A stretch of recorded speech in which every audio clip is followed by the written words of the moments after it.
Kirk, you guys went through like a weird season like everyone else did last year, but now you're sticking around. You're getting to experience a full year. What's been it like just getting back into spring ball and feeling at least some sense of normality?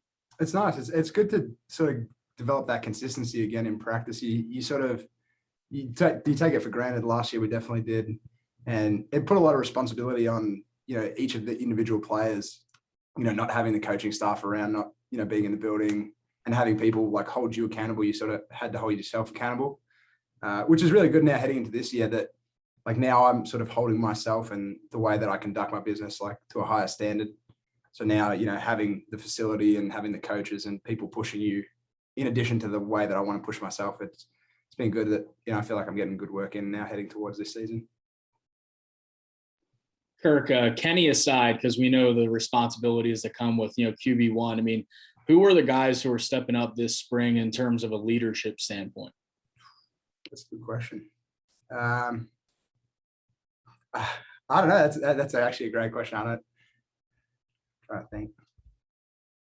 I don't know. I might have to pass on that. I don't want to put anyone on the spot. Or are you guys still figuring that out? Because I know that there are a lot of seniors and a couple captains that are no longer with the program. They're off doing their NFL thing. To be honest, I think that the way that this spring has gone, especially in the weight room, during the winter conditioning and stuff, it's been more of like a team emphasis rather than individuals standing out. And I think there's a lot of younger guys that are cumulatively stepping up together, and then the older guys are sort of just encouraging that along. And it's not that there's the handful of guys that I would pick out and say, and I think that's why I'm struggling naming names, is more that there's not anyone individually, but I think a lot of sort of maturity among the group, which has been really good for us. And there's both in the positive aspect, there's no one I would call out, and in the negative, I wouldn't call anyone out either. I think we're all progressing really nicely together as a unit, which you want in a team sport like this. Has this spring been weird for you not having Kess? I was waiting for a question about me. Yeah, I figured. It's been a little bit weird not having the partner in crime, but having Cal come back, I was very lucky to have Cal come back, because otherwise I would have been all by myself. But it's been good sort of now he's sort of filled Kess's shoes and he's my new number two or partner in crime again, I guess. But it's been nice sort of having him in that sort of dual leadership position, because we've got a bunch of younger specs underneath us, and taking that responsibility and being a set of leaders together and trying to hold ourselves to the standard that we believe we're capable of, and moving forward to this season, holding each other accountable, and not letting me overdo it or not letting him overdo it. He's a good sort of like a rock for me to not get in my head, or likewise for him. From a place kicking standpoint, what have you seen from Ben and Sam? Oh, just maybe the best story of spring ball, to be honest. I've been saying it to everyone, before spring ball. They said, oh, you've held for both of them. Who do you think's going to win? Honestly, couldn't tell you. I think it's going to come down to the week before the game, because they have both killed it. They're both doing an amazing job, and better than I think anyone would have expected.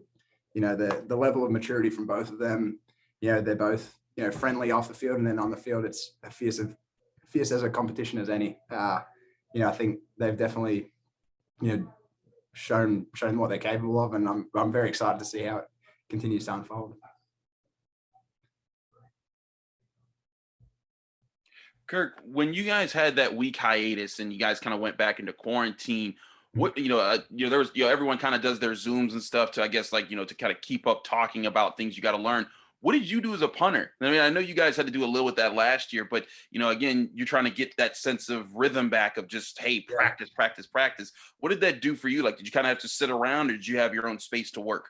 So luckily enough, we actually managed to get the ball bag and just go up to the Shenley Park at the top of the hill and just get some reps in for one or two of the days of the week, just because that's the biggest thing in spring ball, having the 15 practices. You want to develop that sort of rhythm, consistency, and have a practice here and there, and sort of build off each practice. And having a week thrown out in the middle of that, it's just awful for any sense of rhythm that you've started to develop. And especially for the younger guys as well, like they've had such a productive spring to begin, and then missing a week right in the middle of that sort of hurts their development. So both Cal and I made sure that we go out there, we get some good work, filming it, just even if you have to film on an iPhone, being able to just watch a little bit of your own tape, talk with others about it. What do you think I did here? Did I, my plant foot here or my swing? It allows you to at least see what you've been doing during that week. And then when you come back, you don't feel like you're trying to refigure out where you're at. You sort of got something to work from and then towards, which has been good. What do other people in the park think when they see you guys out there kicking bombs? It's always good because a lot of the locals just love to shag the punts for us, which is great. Like, saves us chasing balls, 80 yards across the field. There's always a bunch of little kids that play with a soccer ball, and they always like watching the punt, and it's kind of like, timid and whether they can come grab one or catch one. And I'm always like, hey, you can catch that if you want. And then eventually, then we've got, 8 little kids running around kicking and punting the balls back. So maybe we'll have a generation of punters coming out of Shenley Park.